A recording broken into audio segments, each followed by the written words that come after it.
Welcome to the Big Business Blueprint video course. We designed this course for entrepreneurs and business owners who've started their business and are looking to grow their business exponentially within the next 12 months. The course is separated into 7 different modules, with each part covering a specific area of your business. Each module represents a pillar, and mastery of each pillar would help you in strengthening your business foundation. In this first module, we'll cover the first core fundamental, which is your mindset.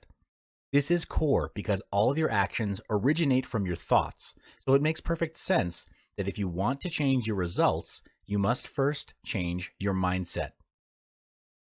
Why is it that in this world there are rich people and poor people? Have you ever wondered what makes the difference between these two groups of people? What makes them get the results they want in their life? Is it their rich background? I don't think so. I've known people who come from rich families, but squandered their family riches over petty squabbles and lavish lifestyles. They end up being rich on paper, but they're neck high in debt. On the other end of the spectrum, I also know millionaires who come from simple, average backgrounds. When they first started, they've had all the reasons to fail and not make it, yet against all odds, they held their ground and now enjoy the riches of their hard work. So if background is not the factor, or resources, what is the deciding factor that will ultimately decide if you will be rich or if your business succeeds? The answer lies between your ears, and that is your mindset. We are the product of what we think. Where we are today is the result of all the decisions we made and did not make. The quality of life that you're enjoying or not enjoying is a result of your thoughts. Success is a choice, and all choices stem from your thoughts. It's an internal game, if you will. 90% of success in business comes from having the right mindset. When you win the internal game, you make better decisions, which ultimately leads to building a 7-figure business and beyond. There is nothing either good or bad. Only thinking makes it so. William Shakespeare. This quote means the way you see things determines if what happens to you adds or subtracts value. Is it your thinking that differentiates a mistake and a lesson? Yes. Therefore, if you want to change the fruit, you must first change the roots. If you want to change the visible, you must first change the invisible. Same goes for business. If you want to take your business to the next level, you must first change your mindset. There are 5 mindsets which, when practiced, form the basis for a 7-figure mindset. Mindset 1. Self-awareness. Self-awareness is the conscious knowledge of one's own character, feelings, motives, and desires. It's how you view yourself from a third party's perspective. For example, when you set for yourself a sales target and you feel fear of achieving it, thinking that it's impossible to do so, then self-awareness at this point would be to acknowledge that you're fearful and start to investigate inwardly to understand, why is there fear of growth? Does it stem from feelings of unworthiness or something even deeper? Having awareness creates the opportunity to make changes in our behaviors and beliefs because we're able to catch disempowering behaviors before they even become a part of our identity. To develop self-awareness, it starts with listening inwardly to your emotions, thoughts, and feelings. You first listen by identifying a situation in which you realize your beliefs don't serve you. Then detach yourself from that situation and inquire, why did you react in this way? Was it conscious, deliberate, on purpose, or was it out of fear, out of some sort of deeper level of fear? When you start practicing this on a daily basis, you'll be able to catch non-serving mindsets, limiting beliefs, and actions before they happen, and turn them into something that serve you better. Self-awareness has 3 aspects: self-control, self-reflection, and self-beliefs. You need to gain mastery over each aspect as a foundation to a bigger mindset. The first aspect is self-control. It's the ability to control oneself in terms of our emotions, our desires, and how we react to other people's behavior, especially in difficult and heated situations. The ability to exert self-control is called willpower. Heard of the quote, "If there's a will, there's a way"? When your willpower is strong, you'll be able to bring your team and company to a higher level and find a way out of challenges and adversities. Next is self-reflection, which is important for self-improvement. This is the part of acknowledging your wins and giving yourself feedback for improvement. To do self-reflection at the end of the day, sit down in a quiet area and reflect on what happened in the day. Was it your biggest lesson of the day? Something you can remember that was outstanding? Did you end the day as to how you intended it to be? Were your daily goals achieved? If not, why do you think it was not achieved? What you can then actively do to prepare for tomorrow and make things better is think. What can you actively do to prepare for tomorrow and make things better? Throughout this process, write your thoughts and suggestions on a piece of paper and have them as your personal or company goals. When you're setting your goals, be honest with yourself. Set goals that you're able to accomplish and strive to improve yourself day by day. This also translates into your company goals. The third aspect of self-awareness is self-belief. This is you believing in your talents and abilities with uncompromising conviction. This is very important because if you don't believe in yourself and don't believe that you're worthy of success, you'll be trapped in a self-fulfilling loop of self-sabotage. Here's a true story, and you've probably heard about this before, but lottery winners go broke within less than a year of collecting their winnings. If you do a web search on lottery winners who went broke, you'll see an extensive list. But why is that? It's because they weren't prepared to receive such a huge lump sum in one go. How big your business grows is proportionate to how big your mindset is. In order for your mindset to grow big, you must first discard your limiting beliefs. Take a look at your current belief system and ask if these beliefs are still serving you, or are they limiting your potential to be better. Discard any beliefs that do not serve or hold you back and install new beliefs that push you forward. Remember that you and your business will only grow as big as you do, so grow yourself and your mindset to be colossal. Mindset 2. Identify the big plan. Complementing your big mindset is having a big plan. Having a plan is crucial as it gives you clarity as to your priorities. To do this, on a piece of paper, write down everything you want to be, do, and have. Who do you want to be? What do you want to do? And what is it that you want to have? You may also list this down specifically for your business. Don't think, just write. Assume that money is not an issue, and if you write it down, it will be successful. So go all out for this. Pause this video, take 15 minutes, and do it now. Yes, now. Next, look at your full list and cross out goals that mean little to nothing to you personally. What I mean by that is if it doesn't excite you, move you, or scare you, cross it out because it would do little to nothing to challenge you to grow. At the end of it, you have a list of goals that truly mean something to you, and these goals are completed successfully. If they're completed successfully, your growth will be a quantum leap. To bring these goals into reality, set a time frame for that goal to be accomplished. Goals and dreams that are not acted upon are just wishes, or words and pictures on a piece of paper at best. For example, your business goal is to grow the business by 30% by setting up 3 more branches within 9 months' time. This is a measurable goal that has a quantifiable growth and a time frame for it to be achieved within. It's important for all of your goals to be quantifiable so you know your measurement of success. Next part is to take massive action. In the pursuit of taking action, you need to be mindful and self-aware of your actions. Are your actions effective and efficient? Are these actions taking you closer or further away from your goal? Track your daily actions in a productivity planner for greatest effect.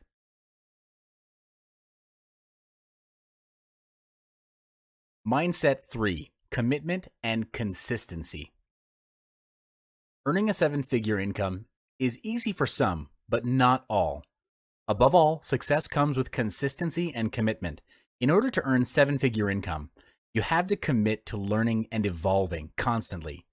To constantly grow is the only assurance that your business will remain relevant for years to come. And if you're not growing, quite frankly, you're dying. As a leader in your company, You need to handle the direction and strategy of the company. Hence, where the company goes is dependent on your vision of the company. A leader can learn and evolve by having the first mindset shared earlier on reflection. Write out your thoughts and feelings and journey within to get to the root cause of your problems. Thoughts lead to feelings. Feelings lead to actions, and actions lead to results. Here's a surefire way to assist you in improving yourself as a leader. Practice Kaizen. This is the practice of deliberate and continuous improvement. It has its origins in Japan and is roughly translated as, quote, good change. The primary focus of Kaizen is to eliminate waste. Following the Kaizen philosophy, you take small steps forward. The fundamental principle of Kaizen is to take incremental improvements over a period of time. It's a process and a long-term commitment, which means its maximum potential is only realized when it's adopted into your personal lifestyle and company culture fully. Here are 4 steps to practicing Kaizen. Step 1, identify an area which you'd like to improve on. It could be in your personal life or in the business. 2, identify small specific tasks that will contribute towards achieving your goal. This is to approach your objective in a step-by-step approach, and the intention is to make it easy so that you'll start in the first place. Refrain from the urge to do many things at once. 3, prioritize your actions. After listing all the possible actions, balance out prioritization with your schedule. If your schedule is packed, then do the easiest action, which requires the shortest amount of time. If you're feeling motivated and have more time, start with the action that will make the biggest impact to yourself and your company. And step 4, create a timeline for each task. The purpose for this is so that each action that you take gradually develops into a habit. This also helps you to keep track of your progress. Mindset 4. Attitude determines altitude. Excellence is not about skill, but attitude. In order to achieve 7-figure income, you'll have to banish excuses that get in the way. Even when you fail, don't lose hope. Keep striving ahead and do your best. In life, there are no failures, really, only lessons. Just like Albert Einstein, he didn't stop trying even after multiple failures and attempts, because he knew that it was through those failures that he would learn, grow, and never make the same mistake twice. To be a leader, you'll need to be a good role model to your team members. You'll need to develop good habits as a stepping stone to your personal and business success. And when it comes to hiring staff, hire those who display a good attitude as well. How do you know their attitude towards work when you first meet them, though? You'll be able to identify their attitudes through the small things like punctuality, manners, sense of urgency, or willingness to ask relevant questions. The small things sometimes say a lot about a person. Why is attitude so important, and how does attitude play a role in moving the company to a higher level? Well, how you do anything is how you'll do everything. A staff with a good attitude will do anything and everything with their best effort. And these are the kinds of employees that you should look for and surround yourself with to be in your company. Mindset 5. If you're not growing, you're dying. The only thing constant in this world is change, and to keep up with that change and stay relevant means you have to learn.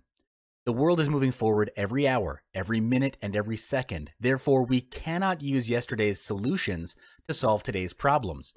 The same goes for mindset. You cannot achieve a 7-figure income with a 3-figure mindset. The gap is just too big. Therefore, you and your team need to commit to growing themselves, not just in their skill and talent, but also mentally, emotionally, physically, and even spiritually. You might be wondering why so many areas. Well, try taking one area out. Does the business or would your staff still be able to contribute to their fullest potential? For example, if you take physical growth and improvement out of the picture, you'll have all of the money in the world, but be ridden with sickness and disease. No matter the amount you earn, your health can never be replaced. And bear in mind, though, if you're learning the wrong things, whatever you do will be wrong. This is when unlearning comes into play. Unlearning is as important as learning. It's a process of setting aside all thoughts and beliefs that no longer serve your interests or your company in today's world. You might find it hard to change yourself or even your habits, But the only time you start to see growth is when you feel uncomfortable. You can never reach a new level if you remain in your comfort zone. It's easy to fall back to your existing mindset if you surround yourself with people who don't support what you're trying to do. If you want to grow emotionally, intellectually, and in business, you've got to make sure that you're growing in an environment surrounded by positive people. These 5 mindsets are the fundamentals to handle your business growth. You may add more to it, and that's fine, but make sure whatever mindset and beliefs you adopt function only to serve and empower you to do better.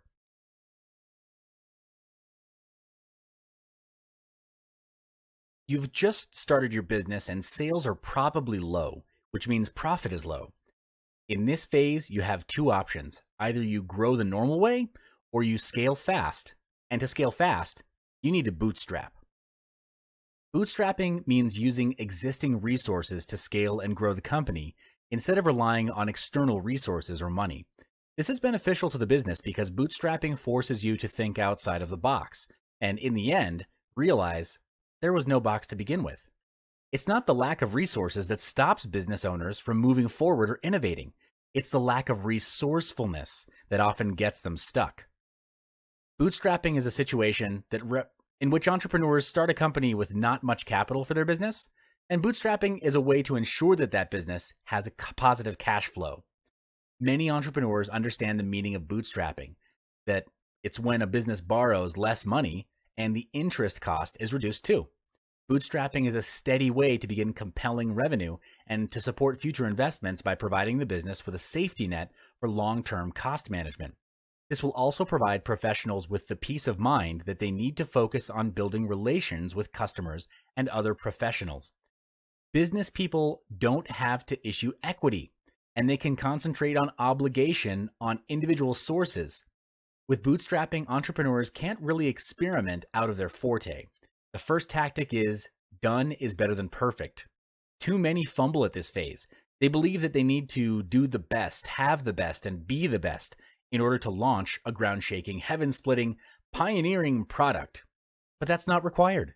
You don't need to be great to start, but you do need to start in order to ever be great. Best is an illusion. Perfection is an even bigger illusion. From my experience, the pursuit of being the best is a fear of rejection, and too many focus on what other people will say. To get started, just get started. Get cracking. Put a time frame and have the product launch within that time frame. In business, if your product is an innovative product, you want to launch it before your competitors leverage off the first mover advantage. This advantage captures the first slice of the market pie, and when done right, it can establish either your position in the market or theirs. Which one do you want? Being perfect will kill your business and your idea because the key insight is this: version 1 is better than version none. Let's continue talking about bootstrapping. If you've just started your business and sales are low, that means profit is low. In this module, you'll learn the second tactic that many entrepreneurs are not aware of at this phase. Tactic number 2 is to use what you have to its maximum ability. This translates into being resourceful. This tactic will save you hundreds and thousands of dollars in the long run. And trust me on this when I say it's worth the effort. Before starting my own business and managing a 7-figure company, I got my business experience from working in the largest fast-moving consumer goods company in the world. The company is now worth billions of dollars and has an annual target of one key business unit in the company of over 150 million US. Yes, it's big. Yes, it's huge, and the numbers are glorious, but I saw its Achilles heel. Its massive size was becoming its bane. There were too many processes. Staff turnover was high, and innovation was low. Our numbers were high, but actually we couldn't sustain it. Targets got higher, the market got more competitive, and the stress level of the company was getting more and more toxic. At some point, everyone was clouded with internal bottlenecks and putting out fires within internal departments. Smaller and newer competitors that came into the market were launching products faster than we could react or even innovate. And by the time we got the first campaign rolling to respond to our competitors' product launches, they had already launched product number 2. What was the difference? How could they launch at such speed? When we analyzed the situation, what I discovered was that because they were smaller, they could move and mobilize more quickly. They were being resourceful with what little they had, while we were dragging our feet. Don't make our mistake. In this module of Big Business Blueprint, you'll understand Tactic 3 as it refers to being innovative. This will help you as a business owner to constantly challenge your business.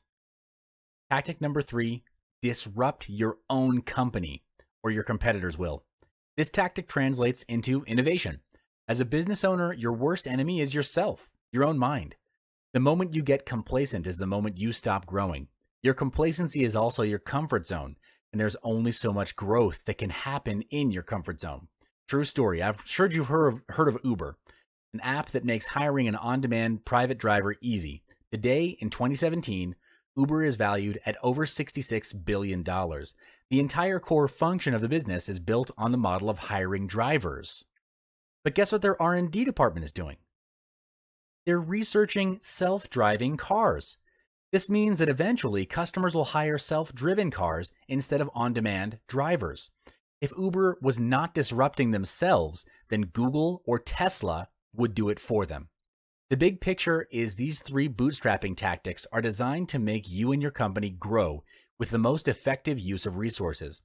Be obsessed with growth, because that's the quickest way to get to 7 figures. Everything grows, even in nature. Do you know how a lobster grows? The hard shell doesn't grow with the soft body of the lobster. So the hard shell is a fixed size.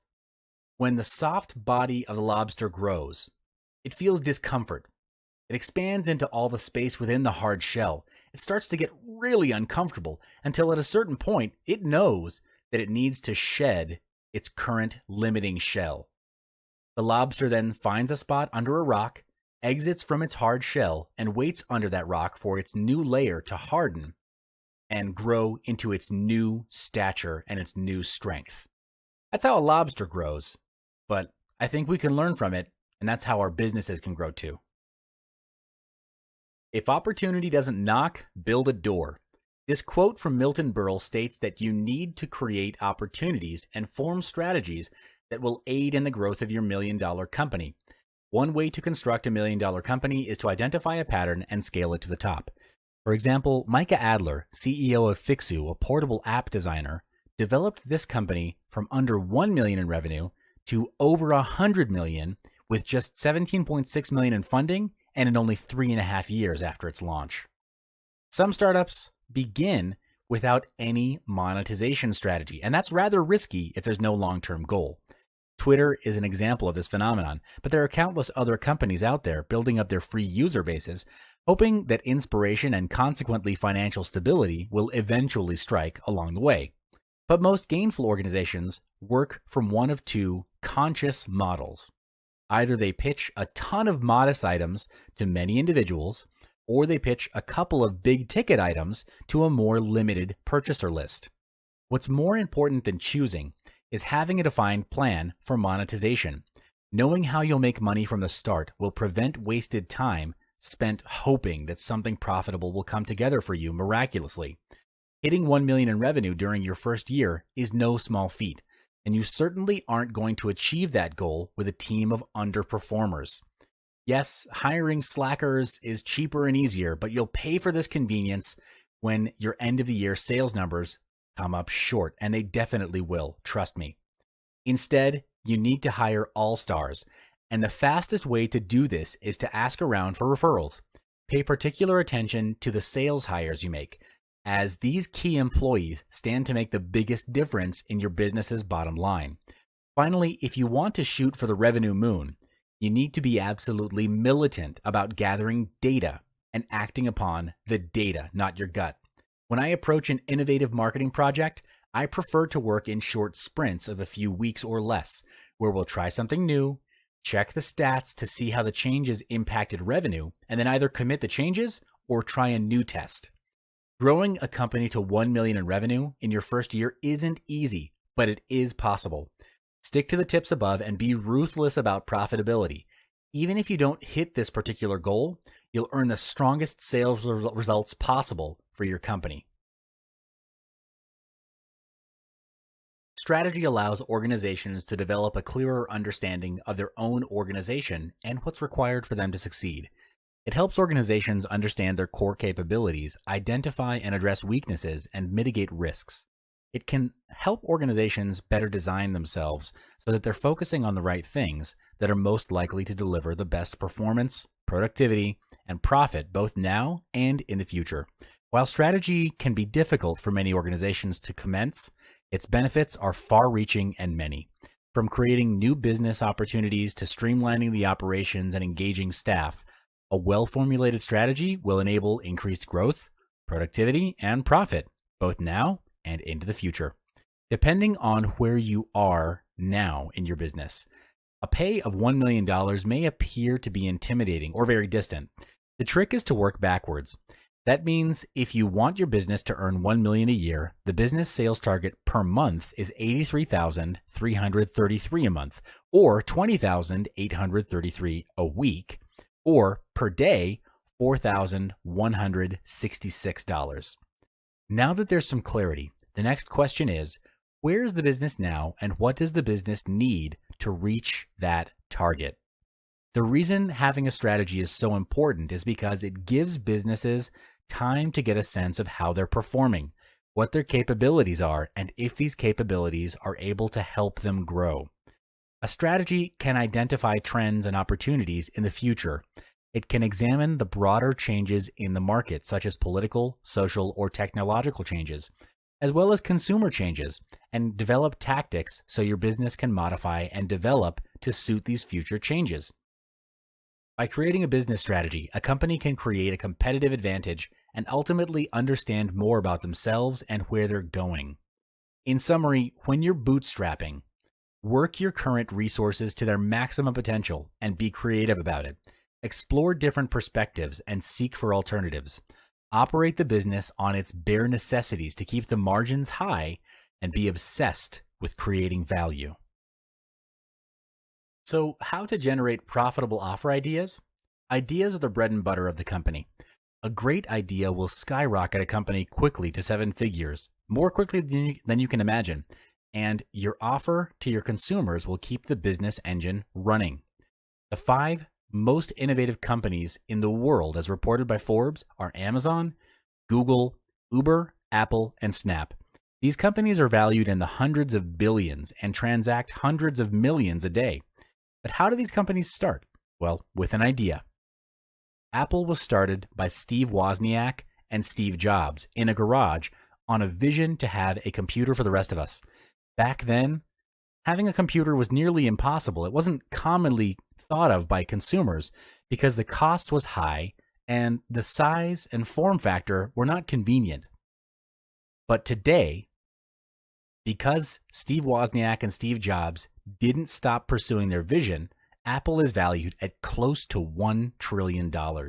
Meanwhile, the famous search engine, Google, was also crafted based on Larry Page's idea of exploring mathematical properties of the World Wide Web, understanding its link structure, and creating it in a huge graph. Google was then officially established in 1998. This goes to show that generating that drop-dead idea that's going to start the world on fire is possible, as projected by these innovative companies. When you see something that piques your interest, ask yourself this: what is it about this situation that's special? Then narrow down your focus so you familiarize yourself with the idea. However, before generating your ideas, there are certain steps to be taken into consideration to ensure that your thought processes are in line with the outcome that you want to achieve. These tactics will ensure the effectiveness of generating your profitable offer ideas, which will be discussed in the next module. The first tactic in generating profitable offer ideas is by having a vision. Before starting with any ideas, you must first start with your vision. What's the vision of your company? Your vision is what will be the guiding light for all of your ideas to take shape, because you can come out with as many ideas as you want, but the question is, could you really execute all of them? Well, time as well as resources to execute the idea, all of the ideas, are limited. There are only 24 hours in a day and only so much of financial resource to go around that you can leverage, which means you want those ideas to be congruent and aligned to your vision for the company. You'd go bankrupt and you'd waste a lot of time in executing all of the ideas you have. Therefore, it's crucial to have a vision that you can focus on that will give you a clearer understanding on what it is that you ultimately want to achieve. To help you in generating your vision, try to ask these fundamental questions. What is your why? Why is this business important to you? Why did you start the company in the first place? Why this and not something else? These are all important questions which will give direction to evaluate which idea is most suited to your company. Take a moment, pause the video, and answer these questions. Don't worry about having the best vision because in our previous module, we learned there is no such thing as best. The most vital component is to identify what resonates with you. Thousands of people have taken up their hobbies and turned them into successful businesses. So think of your why now. For instance, Tim and Nina Zagat, who launched the Zagat Surveys, a publishing empire that sells restaurant guides for many major USA and European cities. In the early 1970s, the Zagats were high-priced corporate attorneys who had the passion of dining out. For fun, they created a newsletter which they distributed to close friends to rank popular restaurants in several categories. Each year, the newsletter encompassed more restaurants, and in the end, the couple began charging money for it to reduce their expenses as it became so time-consuming and actually cost them money to produce. Identifying your interest and what resonates with you is important because when you or the company is faced with a tough situation, your passion and commitment to that vision will push or pull you through. So pause this video, take 20 minutes, and answer those questions. Welcome back. Did you get your vision nailed down? It's okay if it's version 1 because version 1, again, is better than version none. In this module, we'll be looking at your target audience in order to give more focus in generating your ideas. With your vision, the next question is whom are you serving? This would be your target audience. If you don't know who you're serving, then you'll be serving everyone who ultimately makes your company confused, and the allocation of your resources will not be effective or efficient. It only projects lack of focus. You need to know who are they? Why them? What are their needs and wants? What problems are they facing? This is important because one of the ways you add value is, in most cases, solving problems. How well you solve your customers' problems is in direct relation to how much your target audience will pay. For example, if you're planning to operate a restaurant, focus on the theme of the restaurant. What type of food will you want to serve? And also the price range. This will set your standards as well as setting your niche, and inevitably pull the supposed audience in your favor. When you've gotten a clearer picture of your audience, next is to seek and establish relevance to them. How would your company, products, or services help to solve their problems? Write down as many ways as you can think of. Those ways are now your prototype of your company, products, and services. Your next task is to then test it out and seek for proof of concept. You do this by selecting the one product that would solve the biggest problem of your audience. Put it out into the market by doing research and asking your audience if they would buy it and actually start selling it. Collect the money, and then you create the product. Yes, sell first, collect the money, and then create the product. Now, if you're thinking that that's tricking your customers, well, it isn't.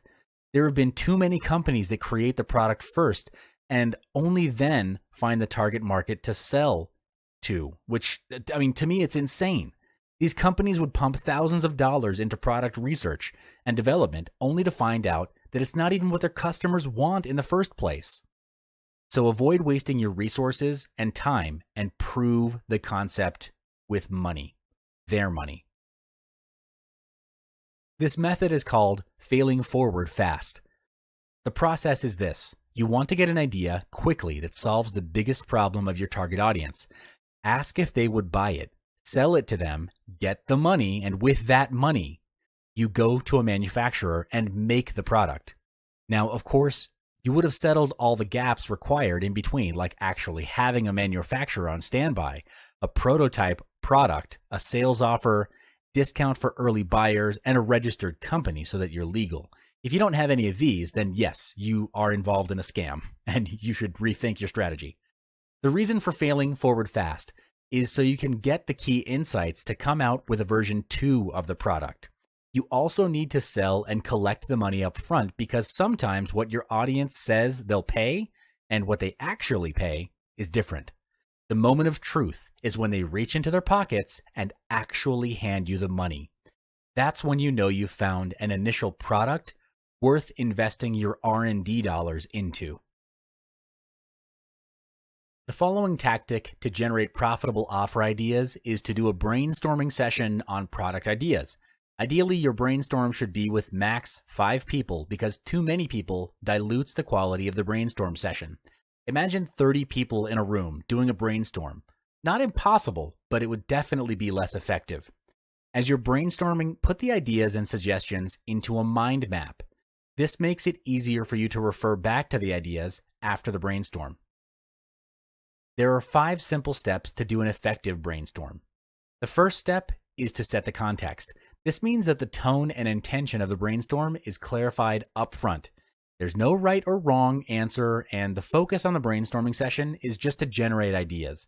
The last thing you want happening is for your people to withhold their ideas for fear of being rejected or ridiculed. Therefore, it's the responsibility of the meeting lead to set the climate for ideas to flow. You may also want to put on some brain music, generally classical songs, to get the creative juices flowing. Steps 2 and 3 are to start the brainstorm and get the ideas flowing. The idea is to turn it into a game, where the game is to imagine that there is a balloon that's being thrown around in the room. Every time someone speaks, the balloon bounces from one person to another, and it keeps afloat every time there is silence. The balloon floats closer to the ground. The moment silence passes too long, the balloon pops, and the process starts again. This makes the session fun and engaging. Step 4 is when the session is done, ideally after 20 to 30 minutes, evaluate the ideas. Discuss and decide with the team on what is the biggest problem faced by the target audience and which idea solves their problem. After a decision is made, you move on to step 5, where you write out action points. This then moves into the execution phase. Here, you list down all the required actions to bring the idea to life and assign these action points to your team. All action points must have a person in charge, otherwise there'll be a gap in your execution. The previous tactics in generating profitable ideas was designed to create new products. In this module, we'll discuss a way to shorten the idea creation time, and that is to reinvent the wheel. Yes, you must have heard the saying to not reinvent the wheel, which translates into don't be a pioneer and just take something that's already there. Well, that's true. However, when it comes to ideas, you would want to reinvent it. It's not about who did it first, but it's about who does it best. Our society is made to believe that everything is already set and there's no room for innovation.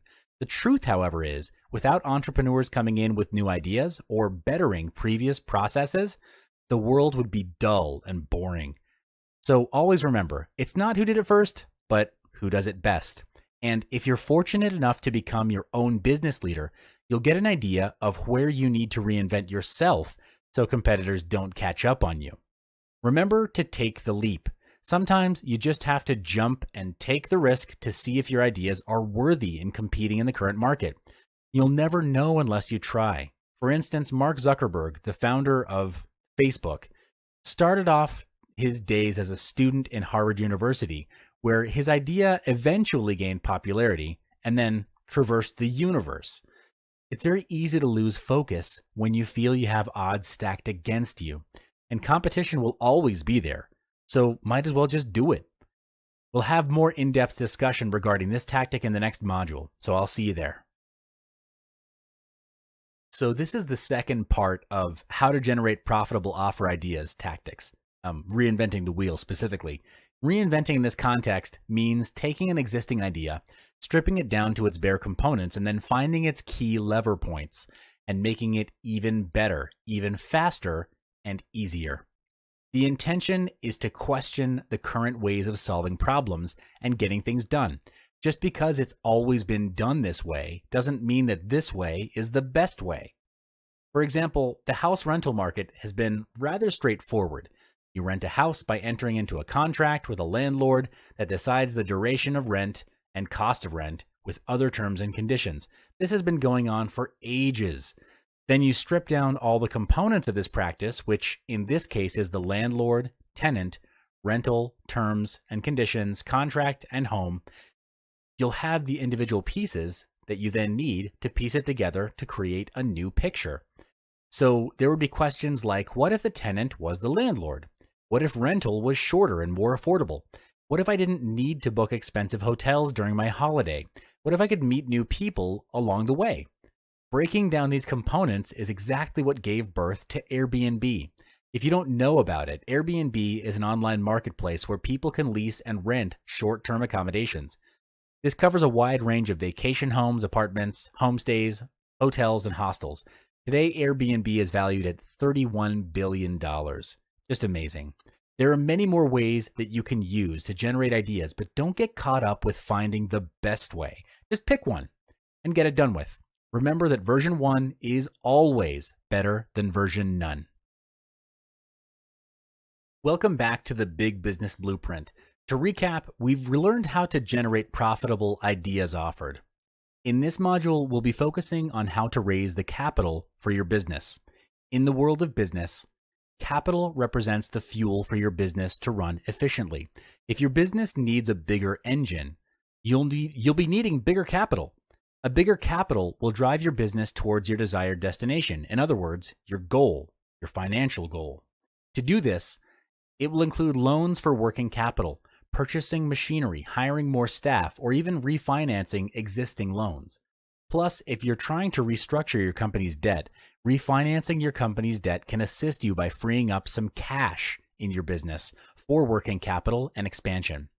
Additionally, the growth of your company's financial standards can assist you in securing new opportunities. It's not impossible to raise the needed capital for your business within a short period. My business managed to raise $125,000 in just 4 days. Now, my company wasn't built yesterday. Before I pitched to investors, my company had a long history of profits and sales.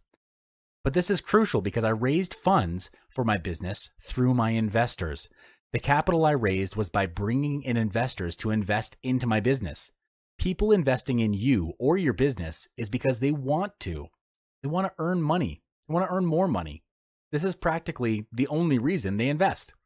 They're getting their money to work for them. So what are the steps needed to raise your desired capital in just 4 days? Here are 3 steps on strategic funding, how to raise capital in 4 days. We'll cover it in the next 3 modules. Step 1, preparation of plan. Planning is crucial before you can pitch to your investors. Smart investors know if you're planning on a whim, so build your plans before laying it out to the investors. To put it simply, decide upon your key messages. Key messages are indicators of your company's focus or goals. It could be a set of questions to put your company in the right direction. Questions such as, are you growing rapidly? Are you solving an obvious problem? Is your company's branding marketable? How can the investors benefit from the investment?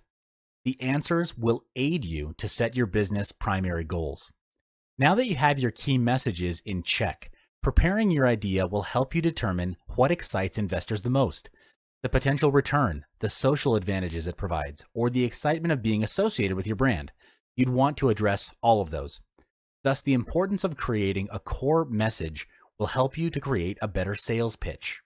Finally, you want to attract investors to invest in your business. For example, you have an idea to turn the invested $1 into $2.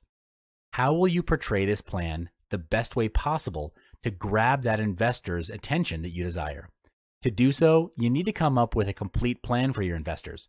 However, you'll also need to include the risk and the rate of return on the investment. Why? There will always be pros and cons to an idea. Laying this out and acknowledging that you know that there are risks to your investors By adding relevant mitigation measures will add value to your ideas and to you as a business owner. Step 2. Join an investment club. What exactly is an investment club? Well, it's a group of people who pool their money together to venture into investments. They're an organized partnership. They have members studying different investments for the group to decide whether to buy or sell based on the votes of the majority. When money is pooled together collectively as a group, bigger investment opportunities can be accessed versus any of them going solo. So after coming up with your business plan, join an investment club. While doing so, you could search for a mentor to guide you on how most investments work. In the investment club, you'll get the chance to talk about your business. This is when you'll need to dictate how your ideas or your business is profitable, whilst making them interested to invest. Ask yourself, do you want to use your money or other people's money to invest? The smart way, obviously, is to leverage other people's money.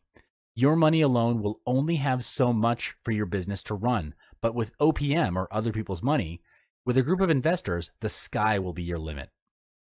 Unity is the strength of your business capital. Inevitably, before you start selling your ideas to the investors, your role and opportunity in the club is to give talks and brief the investors about your ideas and your business. These are the people you want to approach and share your ideas with. Why? It's simply because they have the means to provide you your capital. So introduce yourself. Talk about the history of your business. This will build the trust between you and your investors. Remember, no one will invest if they don't trust in you or your business's credibility. Step 3, execution of plan. After you start getting the investors to invest in your business, it's time for you to execute them together. So you have your plan, you've joined an investment club, and now it's time for you to sell your ideas to your fellow investors.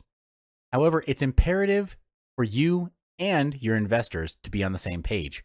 Your investors will need to evaluate your ideas together to reach for your business's desired goal. It's advised that you start your plan as soon as you acquire the fund, regardless of the amount. When your business is making profit, people will naturally be more willing to invest in you. Always remember that profit is the key. It's better than revenue, a profit margin. Profit is everything. This explains why your investors will only be interested in your business's profit, not your revenue.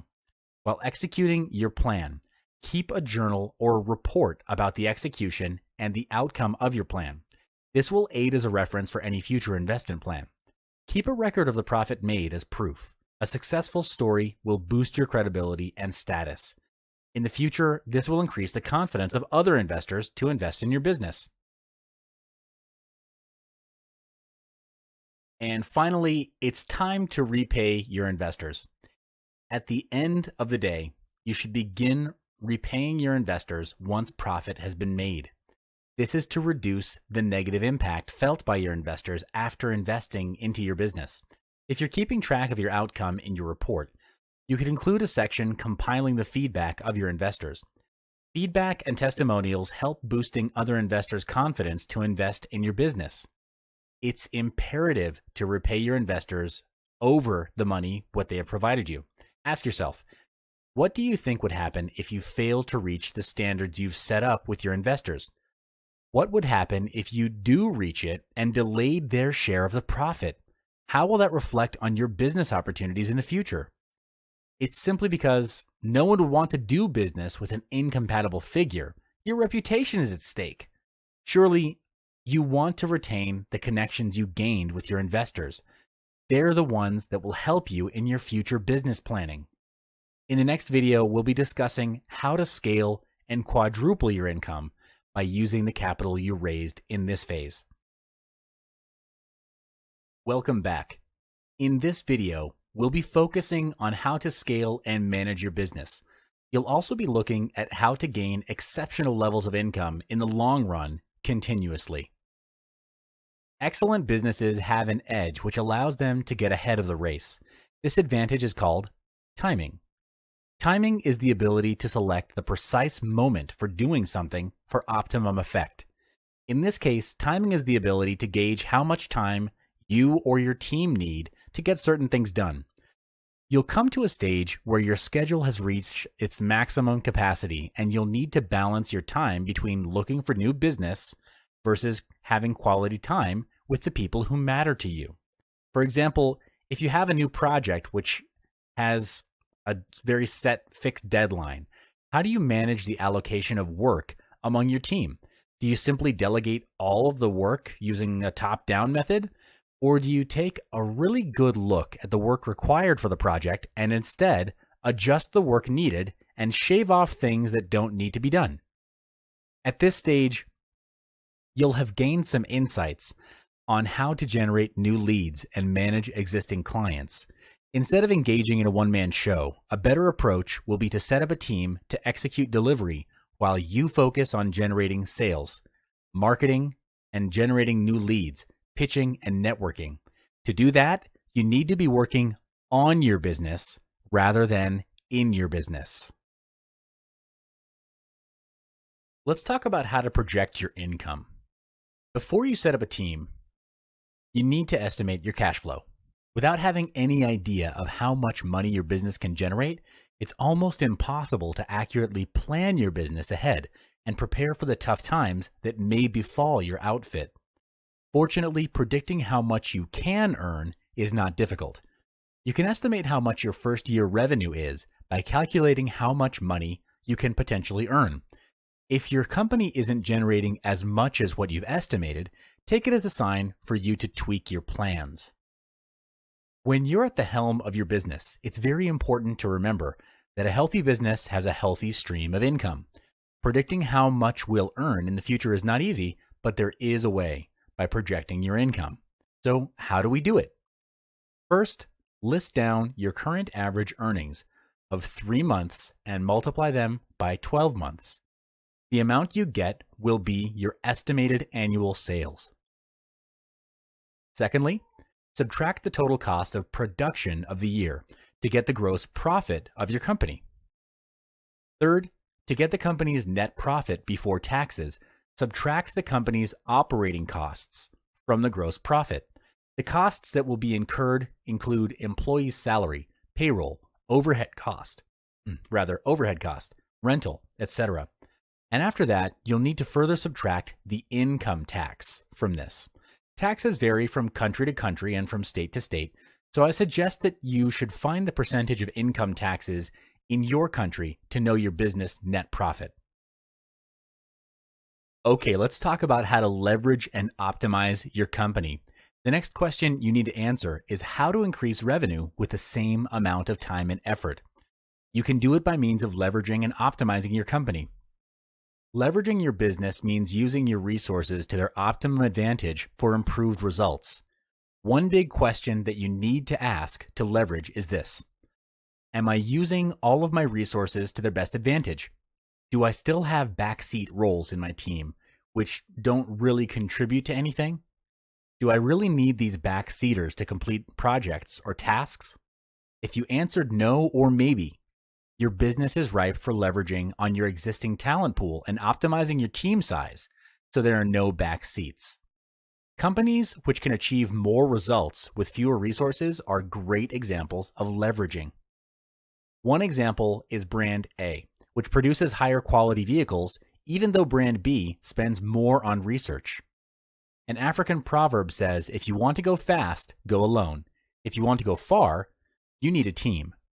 Many businessmen struggle in their businesses because they try to do everything themselves. Some result in hating the entire process because they end up performing tasks which are not their field of expertise, such as production or operations. Some end up having to work extra hours unnecessarily, and the irony here is that they build a business with the purpose of having more free time and achieve financial freedom, yet they get swallowed up and chained to the business. What you need here is actually a team which can execute the more operational and technical aspects of the company. This way, you'll have so much more time working on your business, not in it, which includes strategic planning and direction. The SaaS strategy. As mentioned before, One of the perks of having a strong business is that you'll have more free time to focus on the management and directional aspects of your business. For this to happen, you'll have to start considering hiring a talented team of people to take care of the operational, daily, and day-to-day tasks. One of the best strategies you can deploy is the SAS: simplify, automate, and systematize. Simplify. Keep things simple, organized, and straight to the point. Automate. Where tasks can be automated, automate them. Systematize. Build systems, processes, and standards by hiring managers that have knowledge of how to run the system. There are 5 main steps to simplify the business. First, write down in detail all the tasks you need to do on a daily basis. This includes everything from processing payments to product creation and meeting clients. Secondly, divide them into 2 categories: transactional and transformational actions. Transactional tasks are rudimentary and predictable, which include processing salaries, paying bills, rent, etc. Transactional tasks are perfect for automation. For example, sending out emails can be automated by using email services like MailChimp and Aweber. You just need some time to write all the emails, upload them onto the mail service, and set the time to send them. Transformational tasks, on the other hand, bring significant and positive impact to the business. They are the must-haves in the company. For example, business development, staff training, personal development, sales and marketing activities. These are more difficult to automate since different businesses will have very different needs. This also applies to the team behind it. The reason tasks are divided into these categories is so that we have clarity on what to prioritize and what to focus on, what positions to hire, the required job scope of those positions, and the salary that would match that job scope. Thirdly, analyze the list and eliminate redundant tasks, double entry tasks, and simplify the complex ones. To do this, you need to be disciplined and ruthless. The aim is to be efficient and fast. Find a way to automate tasks such as assembly lines or filing. Doing this opens up more time and energy for yourself and for your team to focus on more important tasks. Fourthly, lump the transactional tasks together. Outsource or hire an administrative staffer to take care of it so that you can focus on the transformational tasks. Lastly, hire and retain staff that can perform transformational tasks. The right kind of people can become an asset to your business, so don't be afraid to cut those who are not an asset to the business and not a good fit for the company. Retain the ones who work well together in the team. Again, make sure you minimize backseat roles as much as possible. Getting the right team. In the previous chapters, we've discussed about hiring a team to better handle the tasks that are needed to ensure your business thrives. The right team delivers the best results and will ensure the continuity of your business. But first, what is an ideal team size for your business? It's recommended to start with around 5 to 7 people. A small initial team size is very important so that you can maintain team dynamics at the highest level. Dynamics require a solid context. So unless a solid context is set at the beginning, a team that is too small will only operate on orders and become very transactional and operational. You need to be there physically most of the time to manage such a team, and opinions that matter really won't be voiced by your small team. You don't want that to happen because you want your team to speak their thoughts, debate, and challenge you in healthy ways. It's only through that process that you'll be able to spot and cover gaps in the business and ultimately do better. A yes person who says yes to everything, well, that kind of person is definitely a no-no on a team that's going to grow. Keep a healthy balance between operational staff, creative staff, and managers or supervisors in the team you hire. A good setup would be 2 managers or supervisors to every 3 staff. This is to keep the system running smoothly and maintain an optimal standards level. And again, keep in mind that you need to minimize the backseat roles in your business. So your staffers, they're not passive, but they're not managers either. Be clear on who you want and what positions you want to fill. You may do this from the list of tasks that you did earlier on. This will allow you more free time to start thinking on a higher level and work on your business, not in it. So, do you want to hire a full-time staff, or do you want to only pick up contractual staff that only serve for certain projects? The answer really depends on you, whether you want a full-time or contractual staff. Each has its own strengths and weaknesses, of course. A full-time staff has the highest chance of developing company loyalty and a sense of ownership to both their roles and the business, and the result is a committed workforce. But a part-time or contractual team can be an excellent staffing option too for small or young businesses due to the potential for flexibility and the relatively low cost. Such workers necessarily work fewer hours, and so they'll cost less in wages. You could even outsource certain rudimentary tasks to keep costs low. In terms of hiring, it's recommended to go with long-term contracts. You may also want to consider having a profit-sharing scheme where the team can leverage off the business's success. This promotes empowerment, very strong staff loyalty, and lower staff turnover. This means less training time while saving you more time during the period of hiring and interviewing. Improving leadership, culture. If you happen to always end up with a poor performing team, let me tell you why. And it's a hard truth. The problem lies not with your employees, but with your lack of leadership skills. Sometimes your team can be excellent in performing their tasks, but there may be some aspects that you haven't really addressed or that have been overlooked that the performance does not reflect in the result. If you're facing this problem, there are 3 key points in managing and building an A team. The first one is creating culture. Culture is important as it sets the context and tone of the company. It governs mindsets, attitudes, and behaviors which ultimately influence your sales and profits. If the company runs on a low energy level and your employees rarely converse with one another, what do you think the result would be? Well, definitely the result of the work becomes mediocre over time. To cultivate a high-performance work culture, you need to set rules, often referred to as a code of honor. You can do this by gathering the team and listing down the desired attributes, attitudes, behaviors, and results that would require the team to practice excellence and achieve your company's goals. The code itself is a list of guidelines that helps the team perform well under an effective leadership. Examples of the code of honor items are playing 100%, never leaving a teammate behind, always expressing gratitude, or always learning, to suggest a few. Filter out the unnecessary ones and then boil it down to a list of about 8 to 10 rules. Put them into practice and uphold them to the highest level to set the team into high performance gear. An example of a rule that I personally live by, rule number 1, commit to learning and personal development every day.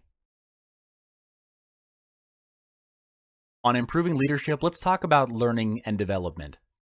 The second key point is to learn and develop. If the team is not learning and growing, then really they're dying. Therefore, your team needs to constantly sharpen their saw. There are always businesses out there who work harder, smarter, and quicker than your team. It's just a reality. And if there's no growth in learning or developing current talents, that is, surely one day your competitors will close the gap and surpass you. This also means death to your business. If you're not learning, you're dying.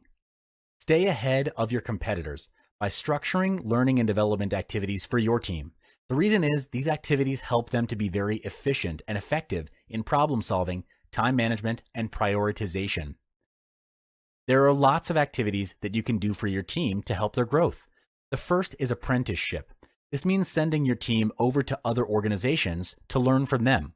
This can be a very useful and effective way to eventually develop a new skill. Second is career counseling. This is where your team members discuss with their supervisor a career plan and develop that career plan to identify areas for improvement or advancement and how those areas can be addressed and also when. Coaching includes working one-on-one with the learner to conduct a needs assessment, set major goals to accomplish, develop an action plan, and support the learner to accomplish that plan. The team member drives these activities, and the coach provides continuing feedback and support. Continuing professional development is very beneficial so that your team stays up to date in the views and practices necessary to lead and manage in today's organizations. There are an increasing number of universities, colleges, and training centers associating continuing education credits or continuing education units with their courses and workshops. So why not leverage those? Sometimes your team doesn't have the proper technique to learn and retain new things. Organizations and other environments are changing rapidly. Therefore, it's extremely important to continually be aware of those changes and to be reflecting on them and learning from them as well. Basically, with continuous learning, you help your team to learn and how to learn. Courses and seminars are great platforms for the learning and development of new knowledge or skills on your team.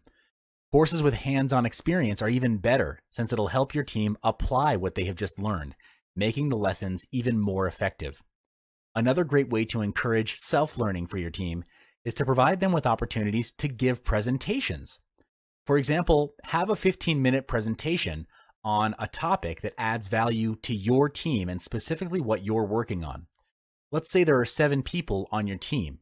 That would be a total of 105 minutes of presentation every time you do this meeting. And if you do it every month, then annually, it would add up to 84 topics and 21 hours of learning. Okay, we've talked a lot about improving leadership. Let's do a quick debrief. The third key point is for you to do a debrief or a post-mortem after each successfully completed project. Debriefing is the most powerful learning tool to recap everything that you've learned. Debriefing is done by evaluating a recent project. Key areas to look into are reflections of what has been done, insights with the aim of that project towards the future, linking the challenge with the actions and how similar projects can be done more effectively in the future. Debriefs are important after your projects to identify gaps and insights as preparation for future projects. So in this stage, it's essential that your project team prepare a list of gaps during the project. There are 2 ways that you can go about this. The first is to identify the current gap that the project team detected and how to close that gap in the future. The second is to identify potential gaps in the future.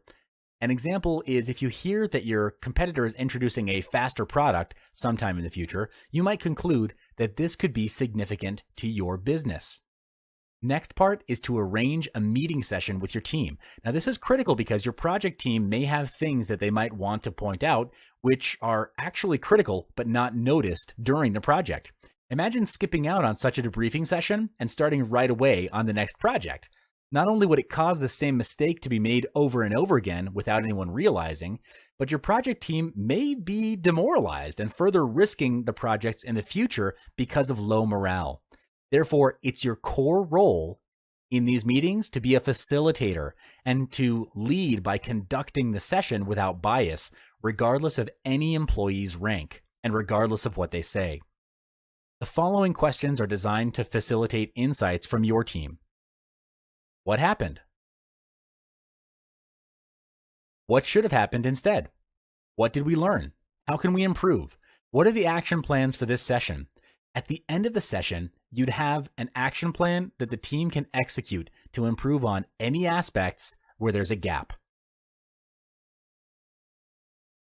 All right, some people avoid this, but it's very important. Let's talk about managing your finances. The final part of this module is to manage your finances. If you don't know how to manage them, then I recommend that you hire or outsource this to someone else. But as a business owner in charge of your team, you need to know what your finances are to evaluate your business growth. The strategy is to minimize expenses by maximizing profits through sales and marketing. To do this, you need someone to monitor your company's cash flow. Unnecessary expenses are identified from the task list we created at the beginning of this module. When you eliminate those unnecessary tasks, you cut down your expenses. Upon receiving revenue, pay your staff first and yourself last. This is to take care of the engine of your business, the staff, and keep it running. It will definitely be a huge payoff in the long run, trust me. Then pay for what's necessary to keep operations running, like office, rent, utility bills, internet, necessary equipment, etc. With the balance as net profit, allocate 10% to the growth and development of the team. This covers costs you'll need when sending qualified team members to seminars, workshops, investing in books and training videos. Do this strategically with a specific outcome in mind. Don't spend willy-nilly. Allocate another 5% to spend on R&R. The team simply can't be running 24/7, especially when it comes to creative work. The mind needs to rest and unwind, and funds are needed to accomplish that.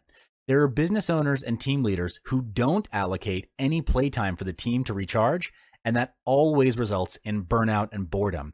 Without naming names, I can tell you that there are Fortune 500 companies that deal with internet commerce, and go ahead and Google the names of the top companies in the industry. You'll see examples of this. But when fund allocation is done in percentage versus value, the team is empowered, feels the sense of ownership for their work, and can contribute more actively in the company. All that needs to be done now is to increase productivity and marketing of the company. More revenue equals more profit. More profit equals more funds for learning, profit sharing, and R&R. When your business growth expands, hire a sales and marketing team to bring in sales for the company. Do high tickets to attract more profitable business projects instead of small projects with less profit. An example of a high ticket would be a 3 to 4 day coaching program to help your clients expand their businesses using your sales and marketing knowledge. Allocate 10% of your net profit into researching new business opportunities in the market, studying about the future market trend, and expanding your current business. And allocate another 20% into building a new company using the same kind of strategies and tactics. Doing this will potentially double, triple, or even quadruple your income. I know it sounds incredible, but it's true. In summary, these tactics have worked for me and have allowed me to build a 7-figure business. These tactics and moves are from my experience. Your goal is to replicate this success by copying and pasting it into your business. You don't have to think. Again, don't reinvent the wheel. Just copy my business. The quickest way to achieve success is to model off of someone who's already there. Welcome back to another video. In this module, we'll be focusing on how to sell your business with a higher price and with less risk to the buyer. To sell your business, convince the buyer that you have a team that can run the business well after the transaction. The idea for people to buy a business is that they can ease into that business without any tinkering or working in the business. You'll also need to prove that your management team is locked into staying with your company after the acquisition. Next, you need to calculate your company valuation. There are several ways to do that, and in this video, we'll really only cover two. The first is enterprise value, or EV, over earnings before interest, taxes, depreciation, and amortization, or EBITDA. The second way is P over E, or price to earnings ratio. Both of these formulas are under business valuation multiplier. The EV over EBITDA formula is broken down to, again, enterprise value over its earnings before interest, taxes, depreciation, and amortization, while P&E, or P over E, stands for price to earnings ratio. We'll talk more about it in the next module. I'll see you there. So how do you sell your business for a 4x to 12x multiplier? And what's a multiple anyway? A multiple measures some aspects of a company's financial well-being, determined by dividing one metric by another metric. The metric in the numerator is typically larger than the one in the denominator. A multiple works in a way that it is a measurement of risk. The inverse or reciprocal of a multiple shows the current return on an investment. So the higher the multiple, the less risk a buyer perceives in the transaction, and the more likely they'll pay more for the investment. For example, the inverse of a 4x multiple is 25%. For a buyer to require a 25% return on an investment, the business may not be growing or is in a tougher, more capital-intensive industry. Either way, a general interpretation is that this investment is pretty risky. In comparison, the inverse of a 12x multiplier is, get this, 0.08%, meaning that the buyer would be willing to pay 7 times only if the investment is much less risky. Okay, how to evaluate your business.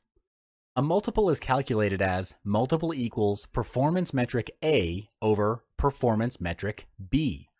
A multiple can be used to show how much your business is worth in the market and how much you'll be able to make by selling your business away. For example, using the P over E ratio, if you plan to sell your company at 12x multiplier, how much will the price be?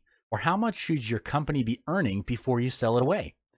The price of the company can be estimated by multiplying the annual earnings of the company by the multiplier of 12. Simple maths, but this formula can only be used as a rough estimation of how much your business is worth. However, a more precise way of doing it will be using the EV over EBIT DA formula. It's used to measure the cash flow available to the firm or business. EV to earnings before interest and taxes, also referred to as EV over EBIT, is used for less capital-intensive companies with a smaller depreciation and amortization expense. All multiples act as a single number that analysts can multiply by some financial metric to determine the relative value or worth. With the EV over EBIT DA formula, you'll be able to make comparison between you and your competitors who are doing similar types of business. After the business valuation, chances are your business is not worth as much as you expected it to be, or your business does not have a healthy earning history. So in the long run, the company might not be able to earn more than what you're already earning now. Increasing your company's worth before selling. How can you solve this alarming problem? Will you still be able to sell your business? Here's how you can turn the whole situation around by following these 7 steps. Step 1. A goal is a dream with a deadline. Set a target value on how much you want to sell your business for, and with a realistic time frame. For instance, if $5 million is a 12x multiplier, this is how you should be thinking. I want to sell my business for $5 million in 2 years' time. Find out how much your company needs to make annually to achieve your goal of selling your business away for $5 million. How can you achieve it? By driving in more sales, delivering more value, and having a higher profit margin. Step 2, bring in more sales. Create recurring revenue. Why isn't your business making money? Is it because your products or services are not fulfilling customers' expectation? Or could it be lack of sales? If it is, hire a sales team and a marketing team. The sales and marketing team's aim is to bring in more revenue for the company, increasing the annual earnings of the company. Have a manager for each team to manage their progress, and each of them is to report to you on a weekly basis. They should also propose ways to bring in more potential clients and maintain existing customers. Improving the customer's experience with the company is to make them raving fans of your company, and you need that kind of free press. Step 3, cash flow is king. A buyer will only buy or invest into, and in your buyer's eyes, buying in your company is a form of investment. They'll only buy into your company or your business if your company is able to help them make more money. So you should improve your company's financials before selling it. Generate positive cash flow by driving in more sales because cash flow is king.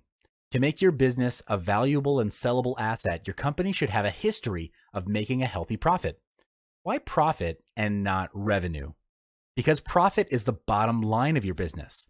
If your company's annual revenue is high, but the profit is low, this shows that your business is not very profitable and no one in their right mind would buy a non-profitable business. Step 4, management is doing things right. The leader is doing the right things. Having an automated system to keep your business going even when you're away is a huge advantage. Put yourself in the buyer's shoes and look and think from their point of view. If you were the buyer, would you prefer to buy a business and work hard for the rest of your life, or buy a business that will run itself and make money for you? Obviously, the answer is clear. So you need to form a management team to manage and lead your employees instead of you managing them. Step 5, make them stay. Once you've found the suitable manager or leader, tell them your plan of selling the business. At this point, you might feel that you're betraying your fellow employees of the management level, but in life, everyone has different priorities, and you want to have freedom and some quality time with your loved ones. But you can't afford to let your management level employees leave the company because they're the leaders of your company, the ones who keep your business running smoothly even without your presence. They're the reason that you're able to sell your business at a higher price.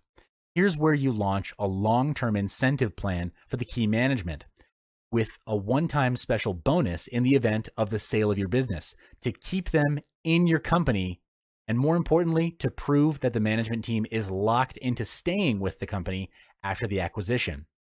Step 6 is finding a broker. Now's the time to find a representative to help you sell your business. It's better for you to look for a business broker than any other broker. Your broker should appreciate what you've done to transform your business and recognize that you've done something special, that you deserve to be compensated at a higher rate, or in other words, to sell your business for more than $5 million. Contacting a broker is a wise choice, but what you also need to realize is that brokers typically charge a percentage of the proceeds of the deal in the form of success fee or commission. Step 7, after the acquisition. After selling your company or business, you'll be receiving a lump sum of money, and this is where you need to manage your personal finances very wisely. Steps on how to manage your sudden wealth increase will be discussed in the next module. Hi, and welcome back. We've reached our final module, and you'll notice that we're transitioning away from talking about working for the money and starting to talk about having the money work for you. In this module, we'll be going through strategies on creating long-term wealth by putting your money to work. What does this actually mean? It simply means that you do not have to put any effort into generating your income. Instead, where you choose to put your money, you'll have the money multiply and grow for you. Is this even possible? Well, yes. One of the methods to do this is by investments. Investments are used to make money work and generate passive income, where adding passive income streams to your portfolio can aid you in increasing your earnings, as well as accelerating your financial goals in other tremendous ways. The term investment can be used to refer to any mechanism used for the purpose of generating future appreciation in income. Referring to the context of our modules, investment is a monetary asset purchased with the idea that the asset will provide income in the future or will be sold later at a higher value for profit gain. There are many vehicles for you to choose from in order to start your investment. These may include bonds, stocks, mutual funds, real estate, gold, silver, as well as Forex. Of course, to decide which investment vehicle is best for you, you need to know their characteristics and why they're suitable for a particular investing objective. But for this particular module, we'll only be focusing on 3 investment vehicles, which are gold, silver, and property. We'll elaborate each vehicle further in the coming modules. A surefire way to gain long-term wealth is investing in gold and silver. First, let's talk about investing in silver. The investment offers a lot of different options. We'll go through a brief overview of the focal points and conveniences of purchasing the most well-known silver bullion and silver coin speculations. What makes silver? Silver, just like gold, has been used across time. Research shows that silver is used mostly as coins since early days. However, unlike gold, silver has a variety of industrial and commercial applications. This is because silver is more flexible in its characteristics than gold. It remains the best electrical conductor known to man, highly resistant to corrosion. It's among the most malleable and ductile metals, and it's a splendid thermal conductor. The rarity of metals denotes their value increment. Such is the case in silver, where silver is a byproduct of different base metals, copper, lead, and zinc. 90% of the world's silver mining industries experience bankruptcies. The world is running out of silver. There are several reasons why you should invest in silver. The value will always appreciate in the long run, where the value of silver is stable regardless of the currency that you're purchasing it with. The increment of its value, due to its demand in various fields or industries, will always be great. The space between supply and demand is getting wider, leaving little amount of silver left to sell, so there's scarcity. Consequently, as we can see, the global demand of silver is growing.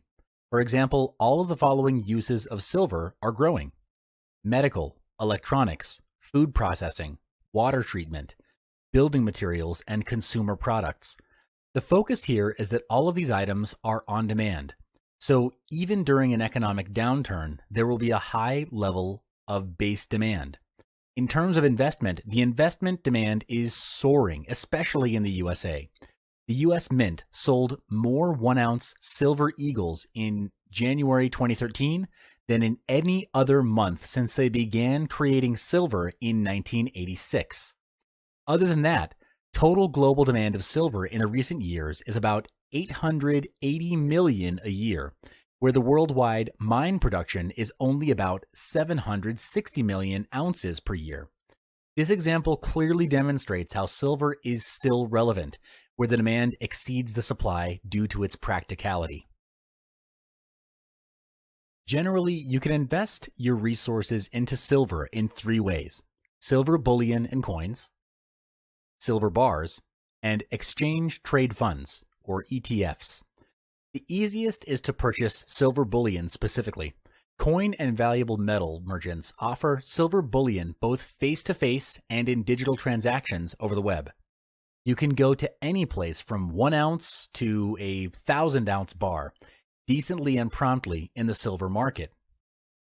The benefit of bullion is that once you have it, its value is entrenched and matches the silver marketplace. Silver price is historically more volatile than the price of gold, in that the value can change rapidly. In other words, the price of gold will rise, where based on historical volatility, the silver price would be expected to rise by a higher percentage than the gold price.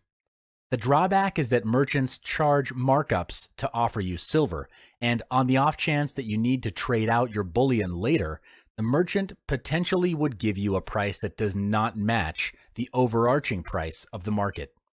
Meanwhile, buying silver bars has also been proven to be an excellent tactic in preserving long-term wealth. As an investor, you should firstly be sure to determine the right size and type of silver bars used as a primary investment tool. Silver bars come in various sizes and weights, while most bars sell in troy ounces in increments of 1 ounce, 5 ounce, 10 ounce, 1 kilogram, 100 ounce, and 1,000 ounce bars. Some mints sell them in fractional or gram sizes. There's no right or wrong weight in purchasing silver bars, as this is a personal choice. Generally speaking, investors who choose to purchase a large bar find that it gets them the most bang for their buck. For the purchase of smaller sized silver bars, it's easier to liquidate. Now, let's look at how silver ETFs work. When you buy gold and silver physically backed by ETFs, you do not possess the physical metal, but you own a paper representation. With respect to the ETFs, for every share you buy, you own an ounce of silver. A custodian, usually by large banks, stores the actual metal. The share-to-metal correlation erodes the longer you hold the shares. The fund must sell silver, for example, periodically to pay for expenses, which decrease the amount of silver allocated to each share. Silver exchange rate is at 1% to 2% the cost of gold.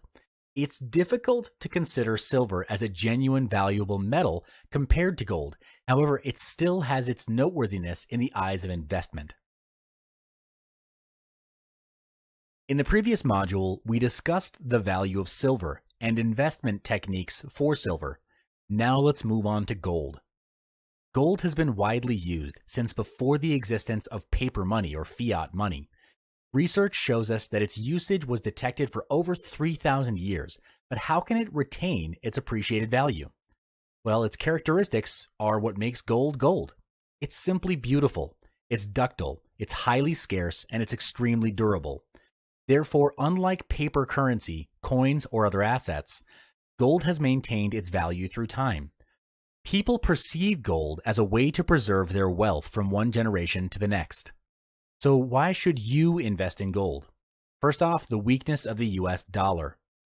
Although the US dollar is one of the world's most reserved world currencies, when the currency's value dropped against other currencies, both in 98 and in 2008, this resulted in more investments in gold, which raised the price. The price of gold nearly tripled during the years of currency downturn, reaching around $1,000 per ounce. Meanwhile, from 2008 to 2012, the price of gold escalated to almost $1,800 or $1,900 per ounce. So there's an increase in demand as well. In previous years, increased wealth of emerging markets boosted the demand of gold. In some countries, gold plays a significant part in culture.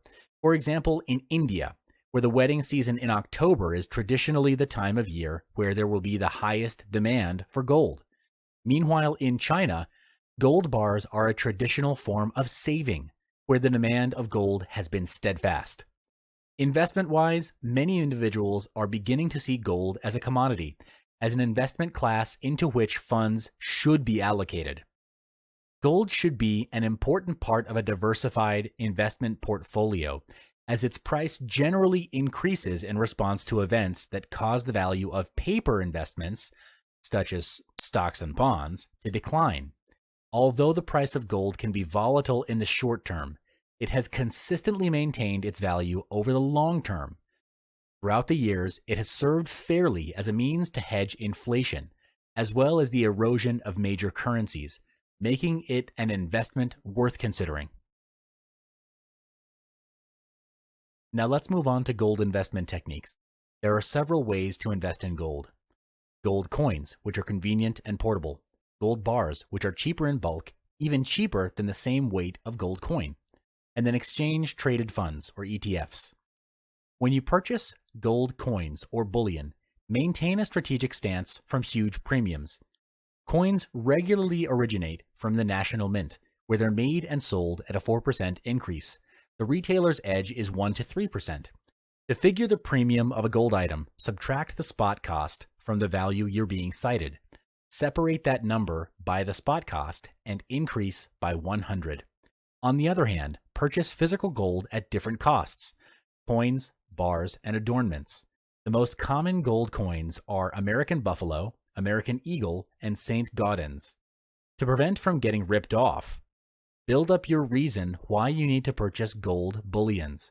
If you're planning to invest in gold as a long-term venture, then purchase gold as close to market value as you can. These tips will help guarantee that you get great value from your investment. Your savings will also depend on the quality of the gold you choose to invest in. For gold bars, you have to be aware that it comes in many different shapes and sizes, where buying in bulk will save you a lot of money. There are more than 30 types of gold bars in the world's regional market today. At the most expensive end of the gold bar spectrum is the 1-gram novelty gold bar that's minted for the gift market. Often coated in plastic, these may cost at least twice the cost of their gold bullion content. Cheapest of all is the 400-ounce or 12.4 kilo good delivery gold bars held by central banks. Buying gold bars is almost always cheaper than buying the same weight in gold coins, and the bigger each bar, the lowest cost by weight. Depending on your local tax regime, you can reduce or completely avoid paying sales tax or VAT by buying gold bars instead of coins. Moving on to gold ETFs. As mentioned in the previous module discussing silver investment techniques, when you buy gold and silver physically backed by ETFs, you do not possess the physical metal, but you own a paper representation. The difference between silver and gold ETFs is that with respect to the ETFs, for every gold share you buy, you own 1/10 of an ounce of gold. A custodian, usually a large bank, stores the actual metal. The share-to-metal correlation erodes the longer you hold the shares. The fund must sell gold, for example, periodically to pay for expenses, which decrease the amount of gold allocated to each share. The next step is to invest in property. Property investment is when you own or buy a property that you're not staying in and is generating income for you. This sort of income is passive income. With your business expansion, you'd want to keep your surplus of finance invested in precious metals or property. If the money only sits in a bank and does nothing, it will devalue over time due to the cost of inflation. Money, when not working, gets lazy and fat, and that is exactly what happens in a bank.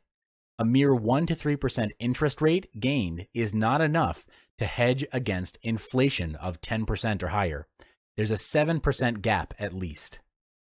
There are 3 steps to start investing in property: checking your funds, managing your finances, and creating an investment plan. The first step is to check your funds. This will give you a rough idea on the amount of cash that you have readily available to invest, or the remaining gap to invest. In this step, you would also need to understand all the costs involved in acquiring and maintaining a property, especially if it's your first time investing in one. If you do not do your research, it's easy to fall into the trap of a rookie investor. The property bought will have poor cash flow because after netting off all the uncounted expenses, net profit or net cash flow may be low to negative.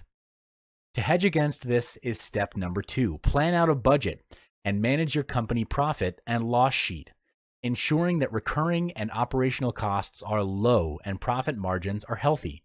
A recommendation is to allocate 10 to 20% of company net profits into investing into property.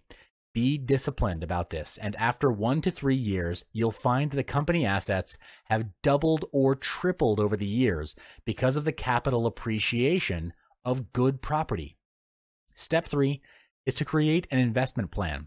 A successful long-term wealth creation through property investment requires that you set your personal goals, decide where you would want to end up, and then formulate a plan to get there. The purpose of the plan is to serve as a structure for you to stay in the game. Your investment plan may include detailing your strategy, doing your research, and setting up your preferred criteria for investment. Welcome back. Now that you're familiar with how to invest in property, let's focus on property investment technique. To start investing in property, these are the fundamentals that you have to know: the price tag of the property, the amount it will cost to maintain the property, how much rental pay you'll get, if of course you're planning to generate rental income, how much your home loan reimbursements will be if you're planning to generate capital gains. Your property venture group is one of your best resources as you develop your property portfolio.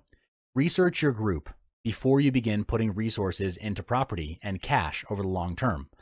Your group will incorporate many other roles. The must-have roles in your property speculation group will include your ANZ, Home Credit and Protection Authorities. They assist in home loans. Your legal advisor. Their task is to safeguard your legal rights and facilitate the transfer of your property. And your accountant.